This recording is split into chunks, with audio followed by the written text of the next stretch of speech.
Hey there, I'd like to share my review on the Avid Armor vacuum sealer. And so this is the vacuum sealer itself, pretty small, compact.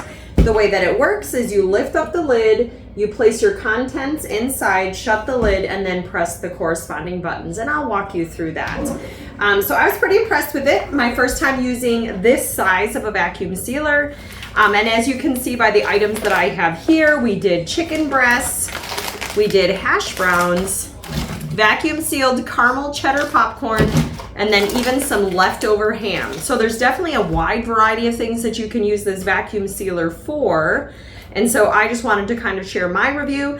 The only issues we had with it were trying to seal on the inside, where I did have it break the bag. So I did find that easier to vacuum seal these things on the outside, especially if you didn't want it vacuum sealed. So like the marinades, for example, when you run the marinade cycle, it blows air in. It really helps your ingredients mesh with the food that's inside.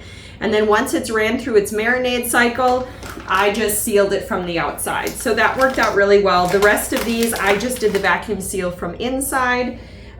It took maybe 1.5 to 2 minutes to actually vacuum seal one item. So it was very quick, very fast. I can definitely see just putting this in the cupboard, and when I bring home food in bulk, go ahead and grab my bags and just start vacuum sealing. It did come with a nice collection. Like all of these are still the sample bags, and I still have sample bags left from my very first time of using it.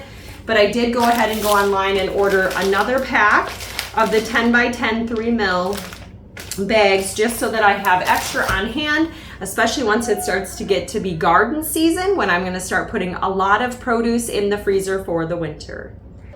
Watching it take the air out of the bag was probably my favorite part.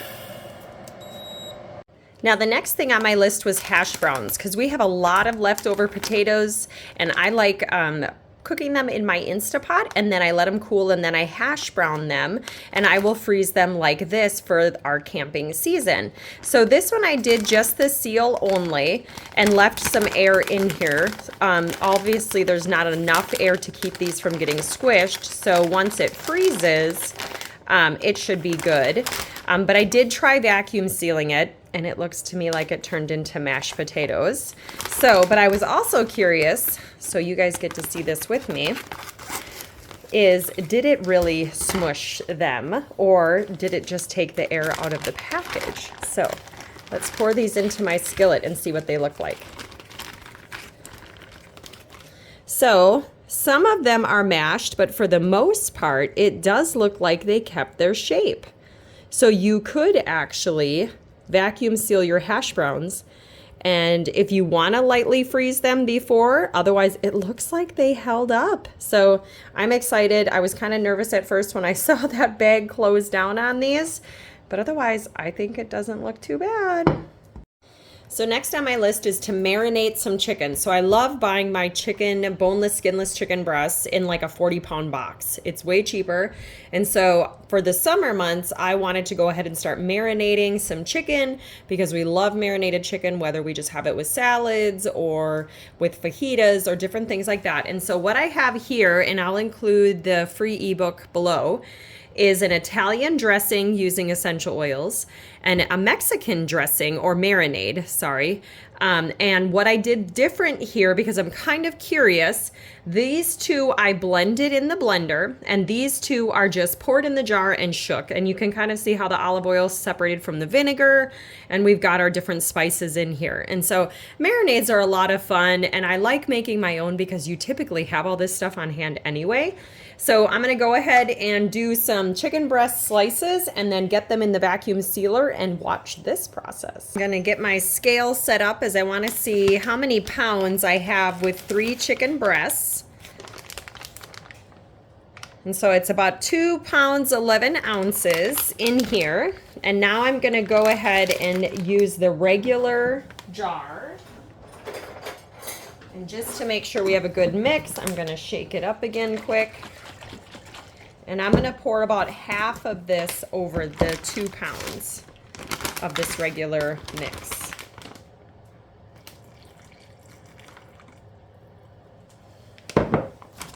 So being that this vacuum sealer helps with the marinating process, we'll see how this goes.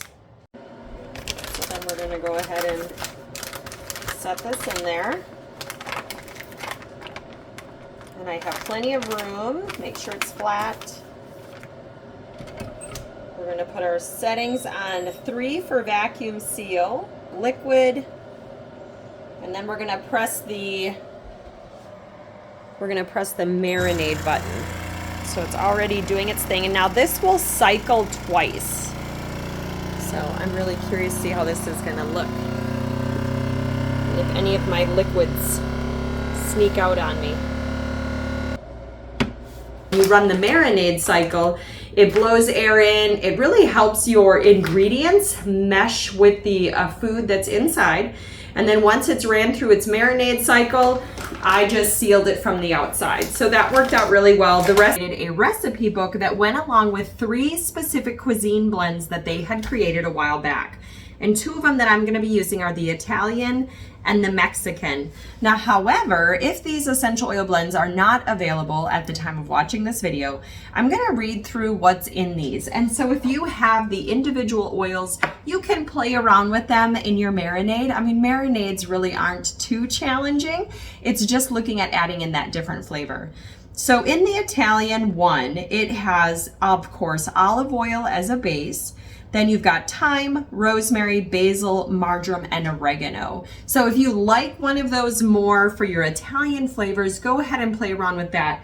And you can actually take a smaller jar and put, say, a cup of olive oil in there and play with the dosage. Do 1 drop of each oil and taste it and see what you think. You know, you can always dilute it more, add a different oil. So you could actually be creating your own Italian blend using those essential oils. When it comes to the Mexican blend, if that one is not available, these are the different ones. It has a base of avocado oil. Then you've got lime, cumin, which we don't have cumin, so you would probably just have to use the spice. Black pepper, cilantro, and marjoram. And again, grab yourself a 2-cup jar, add in your avocado oil, play around with these different essential oils and the spices until you get that Mexican flair that you're looking for. But if you have these blends, this definitely makes it so much easier. And if you want to download doTERRA's version of the recipe guide, I will include the link below. So let's get mixing. So the first one we're going to be mixing up is the Italian style chicken marinade. And this one does call for 3/4 cup red wine. I don't have 3/4 of a cup, so go ahead and add in some white wine vinegar if you don't want to run to the store just to buy another vinegar.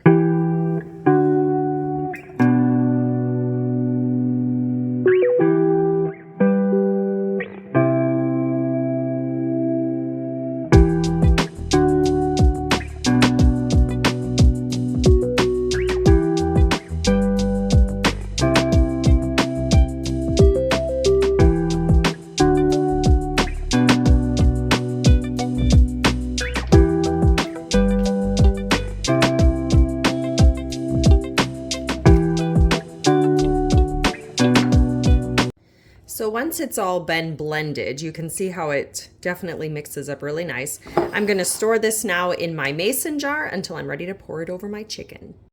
Now, if you don't want to blend it, you also don't have to. You could just simply shake it up in your mason jar and leave it as is. So we're going to try both options and see which one gives us the better flavor. Now for the Mexican style chicken marinade, we're going to use soy sauce, but we use liquid amyos, lime juice. Now I don't have lime, so I'm going to use lemon juice and add in some lime essential oil. I'm going to use monk fruit sweetener instead of sugar, and then of course the garlic. Cilantro, I don't have any fresh cilantro, so you could use dried cilantro, or I'm just actually going to add in a drop of oil, you know, smelling for that. And then you got chili powder, the Mexican blend, and again, if you don't have the blend, you could definitely go based off those oils, create a bigger batch. And then you've got salt, black pepper, and I'm going to use olive oil.